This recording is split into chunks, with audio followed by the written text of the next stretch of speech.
Good evening, everyone. My name is Ben Garcia, and I am the Alpha Northeast Regional Director. Very excited to be here with you tonight. We have some exciting guests to talk about our favorite topic, the Alpha Northeast Regional Tech Summit. Yup, it's 1 year later. It's 2025, and we are ready for our next summit, which is taking place August 21st to 22nd.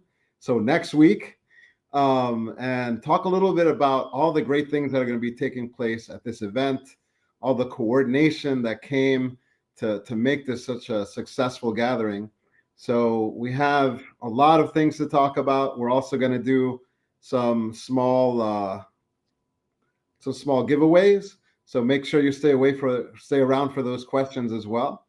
But let's get started. So first, I'd like to invite our speakers to introduce themselves at some point. But first, we have Joanna Cordisco here, one of our NERTS founders and chairs for NERTS. We have Rose Mary Lopez, who's NERTS co-chair. And then we have Laura Molinares, who's an enterprise account executive for Amazon. So welcome. Thank you so much for joining us tonight. Hello, Ben, and everyone out there. Hi, everyone. Hi, everyone. Awesome. This is going to be such an awesome teaser to everything that's going to take place next week. But just a reminder, too, everyone here is representing themselves, not a specific organization. So we're super excited to hear about everything that's taking place. But before we get started and get into the weeds of the event, let's talk a little bit about each of you, just to understand like your stories, where you come from, etc. So why don't we start with talking a little bit about where you grew up, what you studied in college, and then what you're actually doing at the moment in your current role. And Joanna, we'll start with you. Sure. Thank you, Ben. Joanna Cordisco here. As Ben mentioned, I founded this Tech Summit about 3 years ago. And one of the reasons why I'm so passionate about it is I graduated with a systems engineering degree in Drexel, Philadelphia. I'm originally from Bogota, Colombia, but had always been passionate about technology and really just getting more people involved in technology in our community, showing and showcasing what are the different opportunities in tech. That is the passion that drives me to do what I do. And let's see what else you said. So yeah, like I mentioned, from Bogota, Colombia, that's where I'm originally from. No, thank you, Joanna. And again, this is our third year doing this. So thank you so much for being one of the founders and just bringing this to life. I know there are going to be more years as well. So we're excited to have it. How about you, Rose? Hi, thank you for having me here. Yeah, absolutely. I have seen this, the love and the effort put into NERTS and seen it grow to be such an amazing program. And so, yeah, a little bit about me. So I'm excited to be here, excited to represent the NERTS team. I am a first gen Puerto Rican, born and raised in the continental states. I grew up in central Massachusetts. In terms of my background and what I've studied, I actually have a few degrees. So I have an associate's in hospitality, a bachelor's in business, and an MBA that I completed just a couple of years ago. So I'm super excited about that. And in terms of like my day-to-day and what I'm doing, so when I'm not doing NERTS or any other alpha related activities, I am a project manager. And so I empower teams such as data scientists, product owners, and when I say product, the products that we sell, to bring products to market and really focusing on helping these teams align on priorities and focus and deliver on what matters most to their respective teams. And then when I'm not doing that, I've been part of Alpha for quite a few years now, and so I'm really excited to serve in this capacity as the vice chair of NERTS, and excited to get into some of the programming and some of the things that we're going to be able to experience next week. Thank you, Rose. And again, thank you as well for leading this year. We know it takes a lot of effort to get to where we're going to be next week. And it's cool to see, too, how you have so many different degrees, right? And it all comes together to manage data scientists. So I'm looking forward to hearing more about that. And how about you, Laura? Tell us a little about yourself. Hi, everyone. Thanks again. So excited to meet you all and to be here today. So I was born in Barranquilla, Colombia. And I grew up mostly in Florida and in Columbia. I graduated from the University of Florida with a degree in poli-sci. My dream was to come to DC and change the world. And then I realized I cannot change the world, and somehow stumbled upon AWS. So in my day-to-day, I sell AI, I sell cloud. It's really fascinating. My customers are ad tech companies. And so my job is to really understand their business challenges, their product challenges, and see how AWS can bring solutions to help them. And I'm also the president for Latinos at Amazon for all of HQ2. And we currently have 800 members, and it's probably my favorite part about the job. So yeah, that's a little bit about me. Wow, it's great to be around such tremendous, talented Latina leaders in technology too. We know it's not like something you see in every organization, but it's great to have all three of you here to get some nuggets of wisdom. So we'll start a little bit around how NERTS has come together, right? Why each of you have gotten involved. Joanna, you as one of the founders, right? Rose, you coming in this year to co-lead. Why don't you tell us a little bit about why NERTS is important to you? Like, what is your NERTS story? Why did you get involved in this Northeast Regional Tech Summit? And we'll start with you, Joanna. Yeah, great question, Ben. So as I mentioned before, being the founder, about 4 years ago, I pitched the idea to Damian Rivera, the CEO of Alpha, on wanting to run a pilot and a tech summit that would be bigger than just a city, that really would be a regional event. We were very lucky to have his approval, and we were very happy to launch the first one in 2023. And the reason how that came to life was a few things.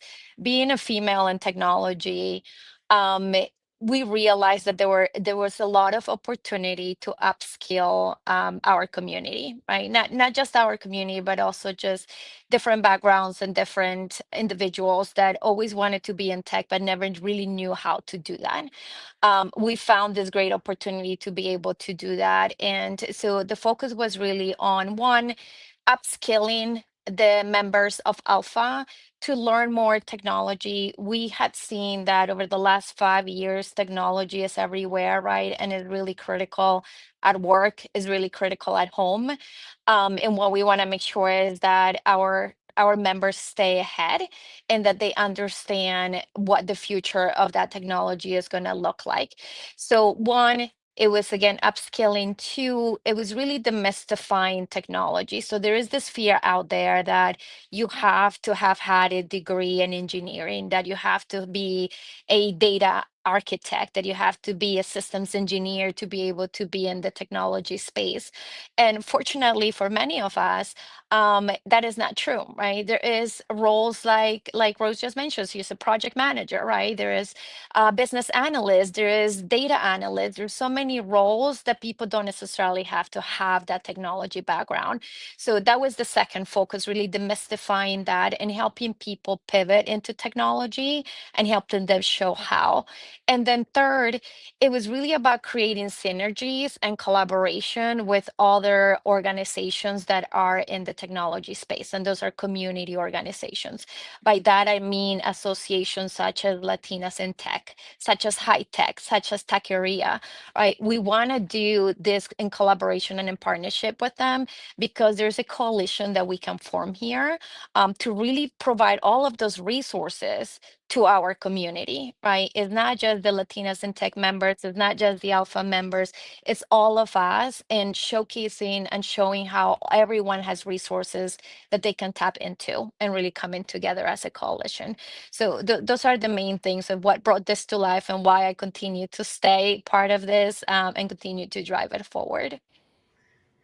No, that's great. And I mean, it's funny. I think about this panel right now, right? We have someone who had a poli-sci background, hospitality MBA background, all these different backgrounds coming together to work in the technology space. And then to your other point, we represent so many different organizations, right? Whether it's our affinity groups, whether it's Alpha, again, to Laura's point earlier, I feel like we are changing the world, even by being on this call, because we're motivating more people to want to get interested in this space. So again, thank you, Joanna, for doing that. How about you, Rose? Yeah, so Joanna stole a little bit of my thunder there, but really it comes down to access and opportunity. I think that was key for me. This was an organization I was already affiliated with. I was already connected with ALPFA as a chapter leader at the time. I knew how beneficial it was for me to build community, to be connected just within my local area, and I saw this as an opportunity for me to touch and get closer to a field that, to your point, Joanna, I felt I wasn't able to access, right? And then being there and realizing that, oh, I can be here too. You need my skills too. And it's funny because I'm in financial services, and I tell people all the time, like, I'm not an accountant. I use a calculator, right? Like, I have no shame. But the idea that like all of these industries require a variety of skill sets, and you too may have a place here. And it may not be the person who is coding, right? It could be in a different capacity. In this case, I'm a project manager. To your point earlier, Ben, I lead a group of data scientists, right? And they're excellent at what they do, and I'm excellent at what I do. And when we come together, we can deliver in a way that not only benefits both of our goals, but the enterprise as a whole. So, right. So it's the idea of really encouraging folks, especially if you're on this call, if you're hesitant, if you're not sure about going to these types of programming. I would say, like, what ALPFA does really well is it creates a space for you to come explore in a community that wants to see you thrive, that wants to see you be successful, that wants to make sure that you have access. And if you don't feel like you have access, you have this panel and everyone who's part of the Alpha Familia who's willing to break down walls for you. So that, to me, is like really what drove me to not only attend NERTS as an attendee, but also to be willing to step into a role to really see it succeed and continue on for 2025. I think we call it the Alpha Sazon, right? Yeah. Whether it's the conferences, whether it's the summit, like, there's something in the air when you go to these events, and you get to meet people from so many different backgrounds. And for this conference specifically, we're expecting around 300 to 400 people, a lot of different backgrounds, people who are, to your point earlier, either very advanced in technology or looking to explore the space. And so what a great forum to really be able to share your thoughts, right? And learn what's going on in the industry. So yeah, no, thank you again to you, the rest of the team, for all the hard work that's gone into putting this together. I know it's not something that happens overnight. Yeah, no, we've got an amazing team of people who are really who helped to get us to this point and who are going to help us really deliver next week. I mean, we can't do anything that we do without that group. So kudos to them too. And of course, I have to mention our sponsors, right, which do so much to get us to where we are today.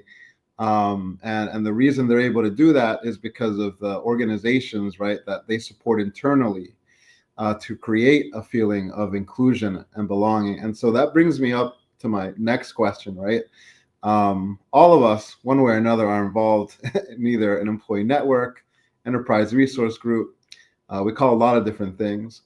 But love to hear a little bit about your involvement. And Laura, maybe we can start with you at Amazon. I know you talked a little bit about it during your intro, but can you tell us a little bit about your ERG and what you do there? Yeah, absolutely. I think I want to start off by saying, at my previous employer, I remember my first day was Bloomberg here in DC.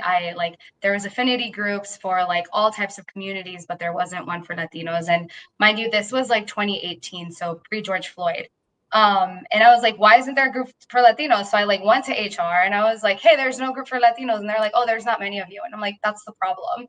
How are we going to fix it? So I launched the ERG there, and that's when I really became passionate and about this work. And the moment I stepped into Amazon, I was like, I need to find that community, because that's really what drives me. It's not just, oh wait, I made it into this room. It's like, how do I open the door and bring people in? Because I don't want to be in this room by myself.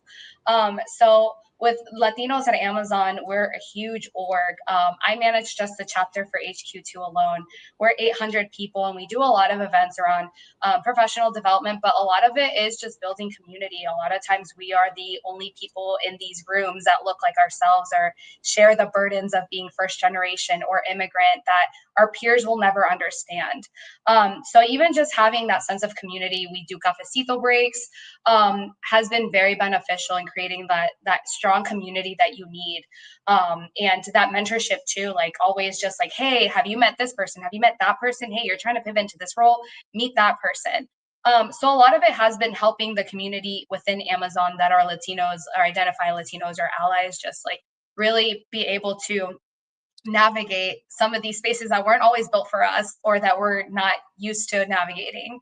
And my favorite part, I would say, is we do a lot with local partners, and I'm a strong believer in getting people into tech, especially around our community.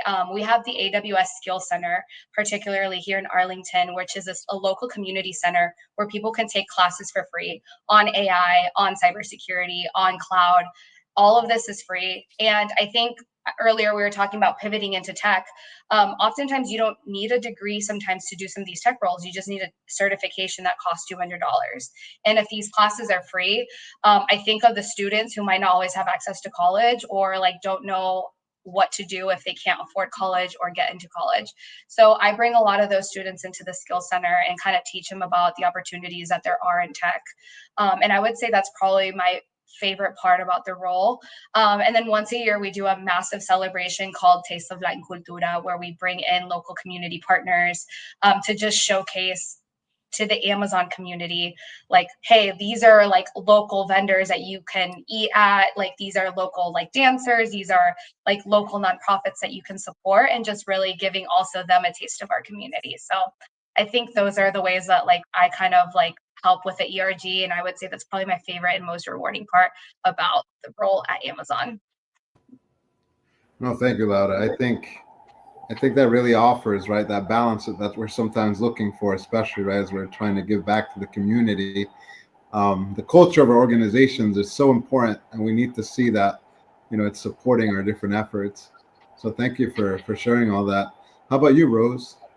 Yeah, so I would say similarly, right? And I'm going to equate my Alpha connection story to like why I'm involved with BRG. So I joined Alpha because I ended up moving a little further north in the Northeast, and I didn't have my community. And when I was looking for community, the first place that I ended up finding it was at Alpha's 50th anniversary in Orlando. And if you were there, you know, right? Like, so I tell the story all the time, but I remember a colleague looking for me on my phone, and I'm talking to them, and I say, you have to look for the woman with the curly hair.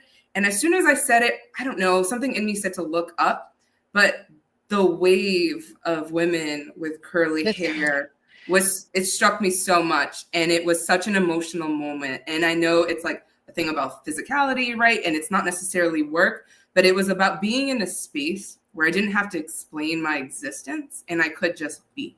And it was one of the first times I ever felt like that. And so when I'm as a co-chair of the BRG for my organization, it's similarly, right? My job is to create a space where other people can come and feel like they can be who they are in this space, right? That our brand respects the community and supports them where they are, that we are supporting our employees as they are within our space, right? And so for me, it's about that. It's about making sure that for the next wave that's behind me, I think, Laura, you said it best, right? They shouldn't have to go through the challenges or the obstacles that I went through. So not only am I creating space for those that are here now, but those that are coming in behind us should feel like they aren't the one and onlys in rooms, right? Should feel like they see the community, they see that their voices are being heard, they feel reflected in the culture, that they feel reflected in the organizations that we sponsor or that we partner with. And so really it's about ensuring that, right? A place where people feel like they belong. No, that, you know, the whole see it to be it concept is so true, right? I mean, it makes a difference. And when you were talking, Laura, you know, even at the young ages, right, where you're getting that exposure to technology and someone tells you, oh no, you can be an astronaut or a programmer or, you know, whatever it might be that maybe before you didn't think you could do. That's what happens at these different types of forums and these different initiatives. It can really be life changing. Not to be cliche, it can be just to have someone to offer you those words, right, and be able to show you, yes, I did it, so can you. Very powerful. Let's get a little techie then, since we're starting to get closer to the tech summit itself. Joanna, I'll start with you, but let's talk a little bit about what role technology plays in your current role, and what are you doing to also kind of keep up to date, competitive when it comes to skill sets in that space. Yeah, good question, Ben. So I work for Bank of America and the Global Technology Organization, and needless to say, technology is very critical for how we drive our business and how we evolve the business as well. I specifically support our technology support organization. So that is the team that supports our employees like Ben, because we're in the same company, that call for support on their technology that they use every day. What we do and how we're focused on transforming the business is changing from that traditional way how people used to get support, where you call 1-800 support and you press a bunch of numbers and you sit in the line and you wait for 20 minutes to get help. We are digitizing the way that we do support. So we have chatbots that we have implemented internally, where now you have to go and chat with the bot to get support. The bot either fixes your issue automatically where you don't even see it, or it guides you through steps on how you can do it yourself, right? So digital transformation is really the business that we're in right now, really happening across the organization. But what that really enables us to do is to be able to be more responsible, right? Save the organization money, be able to allow our teammates that are providing that support to really focus on things that are more rewarding, right? Like, people don't want to do support to change somebody's password, as an example, right? Now we're freeing up their time to be able to get more trained on a particular topic, right? AI and Copilot and all these things being so huge now they have time to do that. They have now time to really invest in understanding the technology and doing data analytics, so scripting and all of these things. So it's helping us upskill our organization as well. So I know there's often fear that, hey, you digitize things, you transform things, it's going to take people's jobs away. It's really just shifting those jobs to different activities, right? And so I'm very passionate about that. I love what we do. We have a great team of individuals that always come up with new ideas on, hey, what about if we fix this? What about if we automate this? It's really exciting when where the brains come together to make things happen. I think for me, on how I really stay up to date on the skills is, I am a nerdy at heart. So even though I manage a team, I like to know, like, how to call, how to go and write scripts myself, how to go and get reporting myself. So I'm constantly just doing training so that I can do and those tools that I'm asking the team to go and get trained. There's a huge initiative right now on AI and Copilot. So we're doing a lot of that internally as well, make sure that we stay up to date on those skills. And I personally like the LinkedIn Center as well, to go and take classes, and do sessions and learn more, or even YouTube. So there's what's great about this new age in technology is that you can get an overwhelming amount of resources. And so there's really no excuses for people not to want to stay ahead and not to learn. But I do find that very passionate. It's like learn a new skill at least every month, like something new. No, and technology, I mean, it's just such a major space, right? I think about, again, working at the same bank. We have close to 200,000 employees. Half of them work in technology, right? And any organization you look at, that half might be growing to three-quarters of it at some point, right? So you do have to keep up to date, whether you're teaching yourself, like you said, Joanna, or whether you're taking advantage of the resources that your organization is providing you with. So all super important points. I mean, who knows? Maybe an AI bot's going to be moderating this panel next next year. Not selling myself short there. No, Ben, we got to give you a job next year. You'll be back. I got to get my bonus, you know. How about you, Laura? Tell us a little bit about what you do in the technology space at Amazon Web Services. Yeah, so I think I want to clarify one thing. So I work at Amazon Web Services, and I feel like sometimes when I say Amazon, people think I'm selling things online or driving trucks. But for those that are unaware, Amazon sells data analytics, AI, cloud, storage, all the tech things that you need to build some of these projects. So I work on that part of Amazon. And we have over 200 products. So think of us as like a bakery. We have the sugar, the flour, and it's up to you. Do you need a cupcake? Are you trying to bake a cake? Why are you baking a cake? Are you sure you don't need a pie?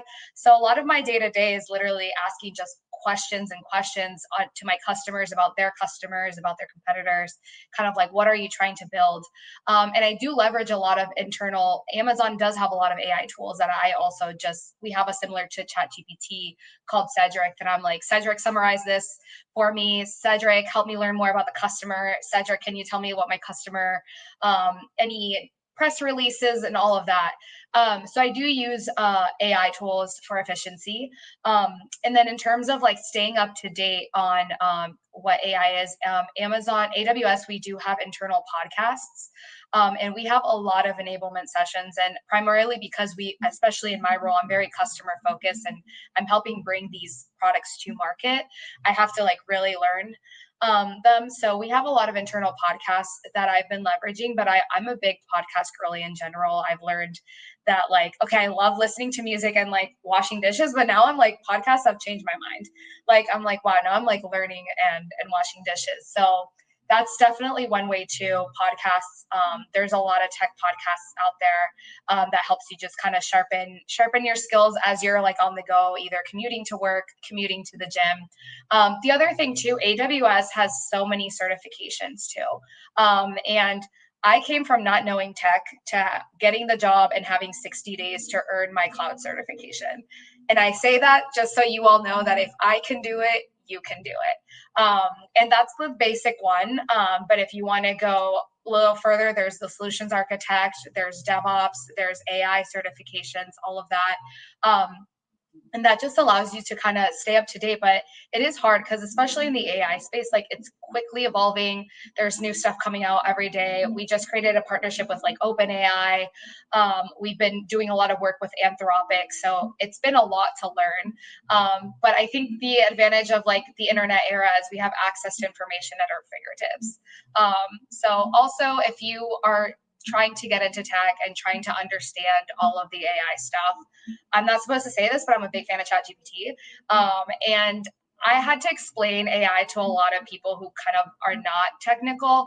And I put in the prompt of like, can you explain AI in the analogy of a restaurant?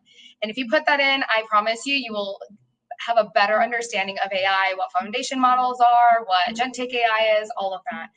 So there's so many tools to kind of help you there. Be curious and just explore what you have and all the information at your fingertips. Wow, a lot of great resources. We're even getting some comments here about sharing certifications, the best AWS certifications. And hello, LinkedIn user from Santa Fe. But all, I guess, at the end of the day, the moral of the story is make sure you're teaching yourself about this stuff. Find the best ways that you are at, let's say, educating yourself and integrate them, right? Build those habits so you're consistently exposing yourself to this information, because you don't want to fall behind and you want to stay competitive. So with that, we're going to go to a first alpha trivia question. So what are we giving away today? I know, it turned into a game show all of a sudden. But today we'll be giving away one ticket, well, multiple tickets actually, because we have a couple trivia questions. But I'm going to ask a trivia question. Whoever answers it first gets that ticket to the Northeast Regional Tech Summit next week. So feel free to send in your response, put in your name too, so we make sure that we can get that ticket to you. But the first question is, in what state and city was the first NERTS hosted? It's a hard one. What state and city? I'll give it 1 minute while people come up with the answer. The only thing, I think people will be surprised if they didn't know. They will be surprised. Yeah, it was a fun time out there too. It was a great time out there. I'm back. You know, it was fantastic. Yes. We had great food there, and it's in the Northeast. That's a lot. The last topic, the last tidbit I'm gonna give. All right, here we go. Let's see if people have submitted responses. Just a quick answer for Saul, who is asking what are the best AWS certifications. Sorry, I don't know how to join the chat.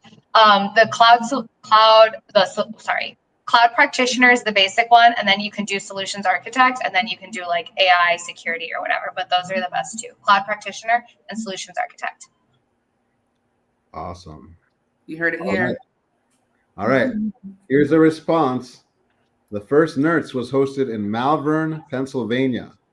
Malvern, Pennsylvania. I think if you were there, you'd probably know. But if you weren't there, it's a hard one to guess. But silly question, is that where the groundhog is? Oh, I don't know. The groundhog? Isn't that Groundhog Day? Isn't that in Pennsylvania? Maybe Malvern is. I'm just making that up. We'll have to look it up later after the call. Yeah. Yes. Now I want to know where the groundhog came from. All right. Let's move on then. Let's talk now about the Tech Summit and what we're going to see there, right? Again, this is the third year doing it. It's going to be in a different location this year. It's going to be in Virginia, in Arlington, if I'm correct. And it's going to be a little much farther, let's say, than Malvern, Pennsylvania, at least from the Northeast. But we're excited to have it there. But I want to hear a little more about what are kind of going to be some of the differences, right, between NERTS 2025 and 2023 and 2024. So maybe we'll start with you, Joanna. Kick us off. Yeah, sure. So first of all, we're extremely happy and also grateful for Amazon to let us host this event at their headquarters in Arlington, Virginia. I think that nothing screams more technology than Amazon, right? That they're innovative. They're really in the core front of driving innovation. And so very excited for us to be able to bring it there and bring our attendees to the city. What's going to be different this year, in addition to just all the great workshops, the great networking, as well as all of the great opportunities to experience technology during our Tech Expo, is going to be really the hands-on boot camps that we're going to host. So I mentioned earlier, one of the main reasons of why we do this Tech Summit is to upskill our attendees and to ensure that they understand, right, where technology is heading. So this year we'll have a couple boot camps, one specifically on data analytics, another one on AI, and attendees will be able to really just sit in a lab style, get certified as well at the end. So there will be a certification and a voucher that they will get at the end. So you can really sit like you went through this fundamentals training or you went to this data analytics training, and you will be able to leverage those badges, right, and those certificates for publicity, just for even within your company. At the same time, attendees will be getting additional resources that they can leverage outside of the classroom.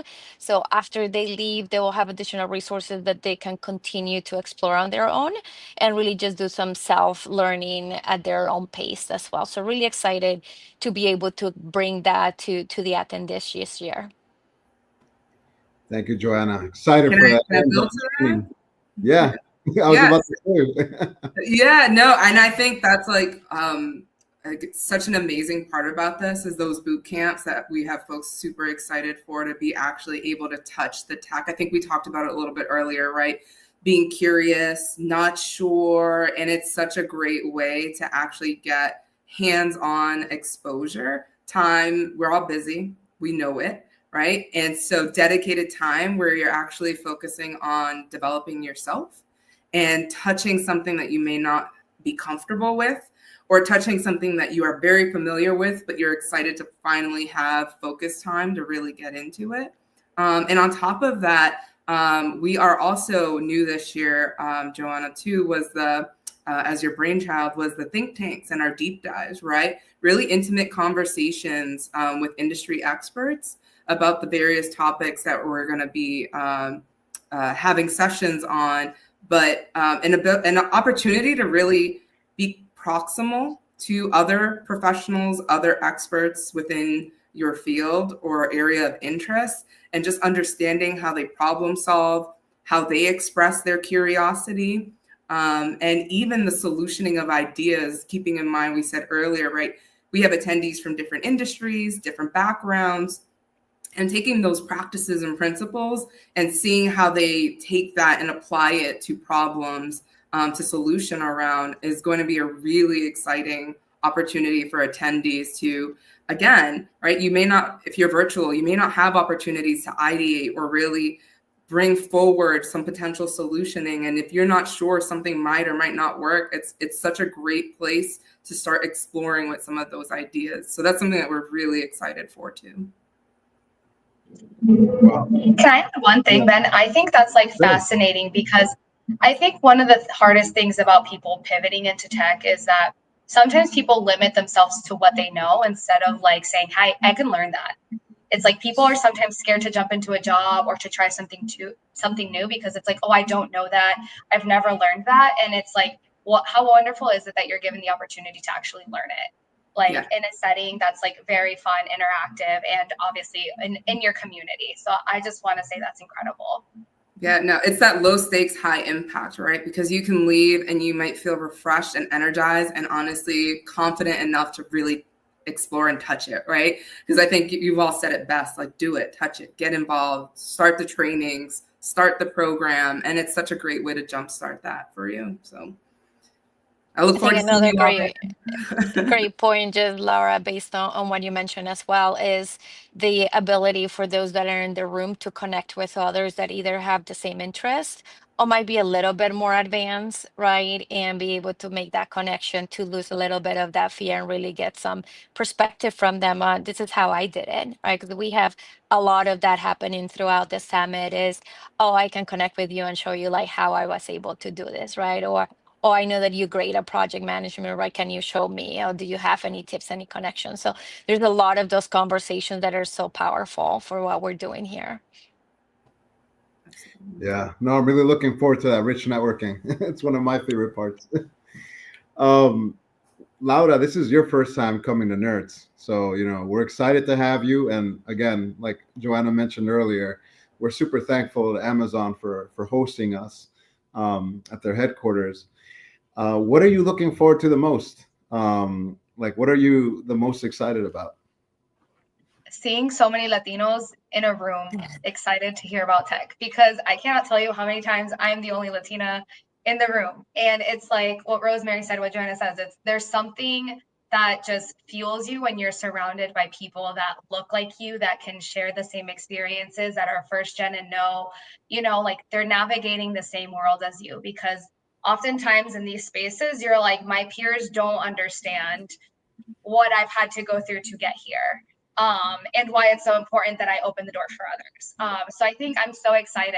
I've actually never been able to do any of the fun ALPFA events. So like even hearing you all reference some of these, I'm like, this is so cool. Like I've been missing out. But Amazon as a large company, we do have Latinos, but not a lot of them are in the AWS space. I would say, I don't know how many we are, but we do have a Latinos at AWS, small subgroup too.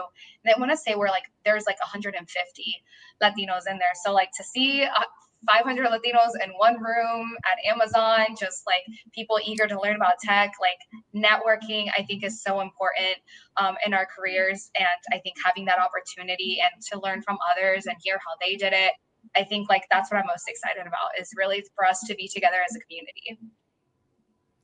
No, and there'll be music, of course. Yeah. And not to I'm mention, excited to show you all the office. There's an art studio. There's nap pods in case you go out. I am so excited. So excited. I cannot wait to be there. Yeah. Well, great. And I guess going back to who should be attending this event, right? We talked a lot about what you can learn, the people you'll have exposure to, but who's this event tailored towards? We'll start with you first, Rose.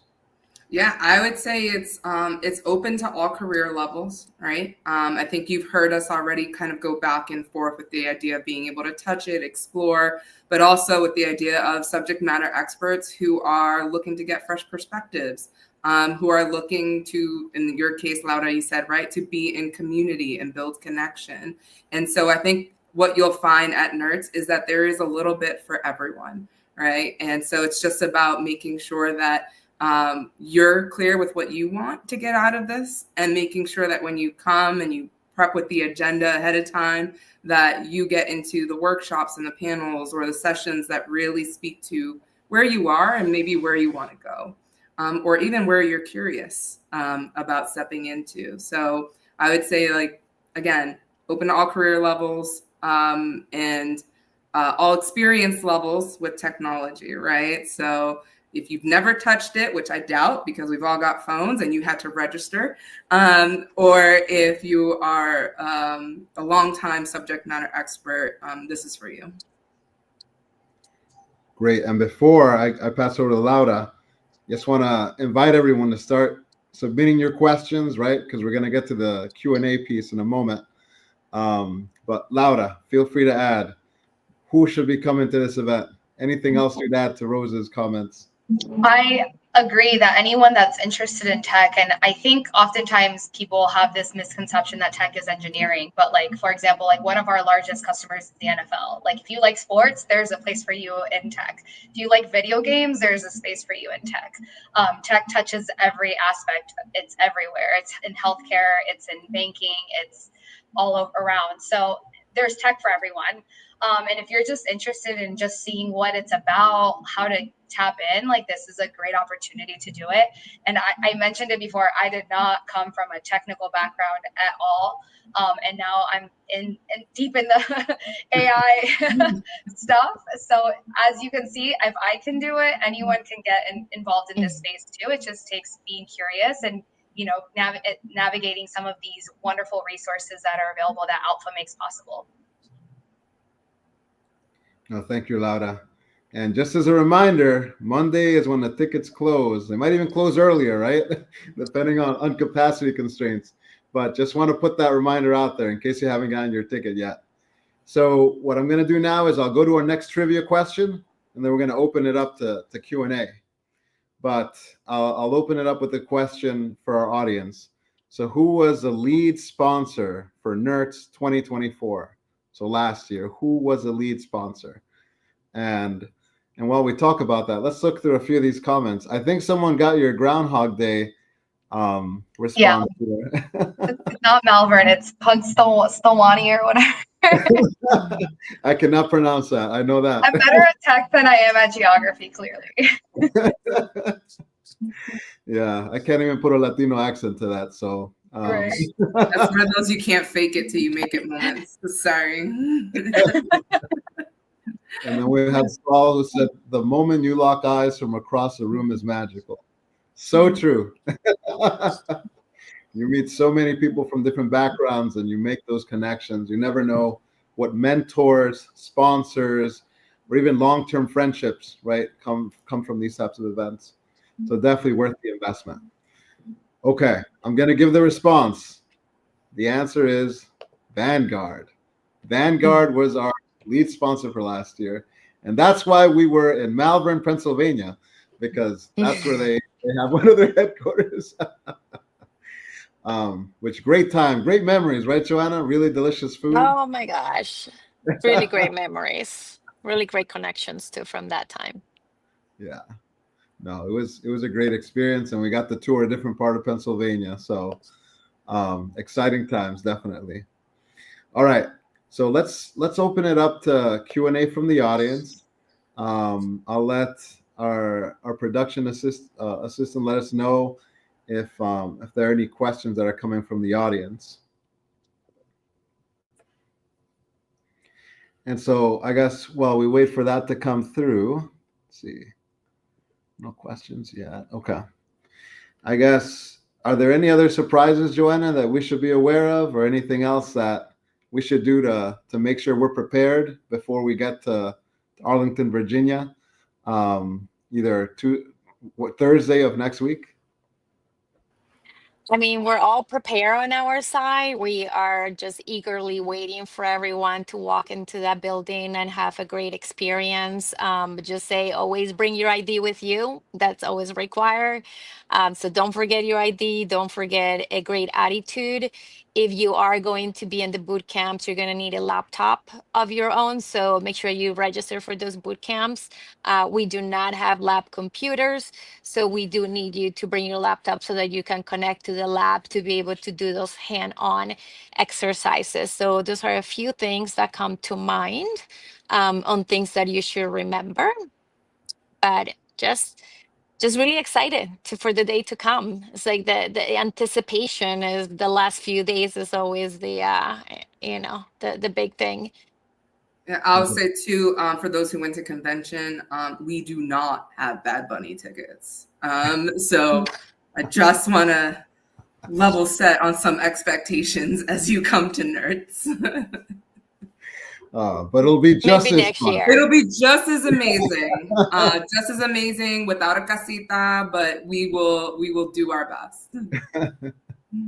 Exactly. All right. One of the questions I see from Manuel Garcia Costa: what are your top tips for networking effectively at conferences, especially for students or early career professionals? Who wants to take that one? All right, Laura, get us started. One, don't be shy to be in the room. Don't feel like you don't belong in the room. Like, don't feel like someone's too high up to speak to. Like, it is okay to go up to people and be like, hey, I saw that we have this in common, or hey, I saw you work here. I'm interested to learning more. I think sometimes it can be very daunting to go up to people at networking conferences, but I think one thing the ALPFA team has been trying to really portray here is like, you're in a safe space, you're in a safe community, and people want to speak to you. So don't be scared to go up to people you might never typically go up to. I think too, it's always, when it comes to networking, I always like to connect people too. So it's like, hey, you work in this and you were interested in that way. I think I just met someone that also works in this and might be able to help you, or like that. So I think also too, don't focus so much on what one person can bring to you, but also how can you connect them to another person, or like how can you help grow also a connection for another person. So I think those are the two things for sure. Speak confidently, and yeah, never be scared to introduce yourself. LinkedIn, I think, is a powerful tool. So once you meet someone, stay in touch via LinkedIn. Hey, like, it was so nice to meet you. Would love to maybe do a virtual coffee or something, just so, get more time to learn more about what you are working on. But I say, like, don't be shy to go up to people. Definitely not, and especially in a space where the community is wanting to like meet each other. Don't be shy. Yeah, and I first of all, thank you for asking the question, right? Because if you're asking it, somebody else is asking it or wondering themselves. And I think it's really important to know that, like, the curiosity that we were talking about, that whole idea of putting yourself out there, that takes courage, right? Like, you showing up took courage. And we are there for you, right? Like, we want to make sure that you get the most out of this experience. So if you see myself, if you see Joanna, if you see any of the Nerds committee members, Ben, Laura, I know we are more than happy to connect, chat, get you connected to the right individual or resources. So please don't be shy. Reach out to us on LinkedIn. Reach out to us when you're there. And the other piece I'll add to just build off of what you were sharing is listen to understand, right? Listen to talk to introduce yourself initially, right? Listen to understand the other person, what they're offering, but not necessarily listening to respond, right? Because if Laura and I introduced ourselves and I went right into pitching myself, that kind of takes away from that encounter of being kind of casual to being very formal. And it may put guards up, right? And not intentionally. You don't do it intentionally. It's just kind of the initial response is I wasn't ready for that. So really just introduce yourself as you would in any other work setting or outside setting, and then just kind of go with it, right? Go where the moment may take you, because the other piece is like, you never know where your connections might lead you. But that the idea is that these connections may be helpful to you or your community at some point in the future, right? And so the idea, like the way I approach it is like, to me, everyone has value. And the value could be just your presence in my life is enough, right? Or the value, because I do have alpha friends, right? And my alpha milia have become my personal friends. And so I think it's really important for you to also just understand, like, why are you there, right? Are you there to expand your LinkedIn count, or are you there to really get to know people and make meaningful connections that can really, fulfill you as a person, but may also help you on your journey? Thank you. I'm in for both. No, I really appreciate that. Okay, let's move on to the next question. Let's see. From Valeria Espinosa. It looks like she's very interested in roles in product design, UX, and UI design. Maybe we could speak a little bit about what type of roles like that exist in each of your different organizations, or if there's going to be any content relating to that at NERTS. So I'll open it up there. I was actually going to approach this response a little bit differently. Yes. So I would say is, so I'm a project manager, right, by trade. That is what I do. And so a lot of my work really involves the stuff that isn't always the glamour and the sexy things that people talk about, but it's the things that really drive innovation and technology, right? Standard operating procedures, understanding voice of the customer, translating that to what it means to the business, right? And so I think when I look at my career, my profession in itself, these are the skills, right? So as you think about what skills you should be developing, thinking about your communication skills, thinking about your listening skills, and being sure that you can really emulate that, right? Out, whether it's the virtual world or the physical world, that you're able to really harness that, because it's something that is transferable, right? Like that is something that's going to guide you. And in terms of this product design, UX, UI design, being able to translate from business to customer and customer to business, anyone who's in it knows it is like speaking two different languages sometimes. And so that ability to go back and forth between is really crucial in any position where it's product design, UX, UI. That's something that's really important to harness as well. So I know while we focus on the practical skill, but there are those soft skills that really help drive you as a professional. Yeah, I would add with UX design, it does require a lot of obviously creativity, but a lot of it is listening to what the problem is, listening to truly what the pain points are in a product or whatever, like truly listening. So I would say it's a lot of listening and then creativity. No, thank you for all that. And to the points you all made earlier, right? There's all these different certifications that are free that you should be researching online, because a lot of them will make you competitive in this space, right? Especially as you're applying the roles. And NERTS will be a great place to ask people about that, right? So if you haven't gotten your ticket, think about it. All right, so we have one trivia question left before we maybe close off with one last question. But this is a fun one. For those of you who went to convention, you probably heard the response to this. But where will the Alpha National Convention be hosted next year, 2026? Where is it going to be hosted? And for those of you who went to convention, like Rose, great times in Las Vegas. Yeah, it's funny. I've probably been to like 8 conventions so far, or 9, crazy number. But each one has like its own personality, and I felt like we came in really strong this year, especially getting to, I think, close to 6,000 or 7,000 attendees, all in Las Vegas in one spot. So you can imagine how much sazon there was there. I'm dead. And Laura, have you been to a convention yet? To an Alpha convention? No, I'm like so sad. Oh, well, we'll have I to feel get like you next I year. found like my long lost family. I'm like, how did I not know about this greatness that exists? So I'm so glad you guys invited me today. No, Oh, yeah. we will take care of you next week, and we will definitely see you at convention. That's what I'm hearing. For sure. Especially now that you'll know what city it's going to be hosted in next year. Yeah. All right. I'm going to give it the response. Ooh, look, we got a couple people that already put in responses. All right. So the answer is, drum roll, Charlotte, North Carolina. We're going to be going to Charlotte next year. So super excited. I lived there a few years. There's a lot of fun things to do. And it's just a different feel, right? Different part of the U.S. And there's definitely a lot of space, a lot more space than New York City. But it's gonna be a great time, and we hope a lot of you can join us. All right, we're gonna take one more question then, and let me check the questions here. So, how do you effectively code switch across different economic strata?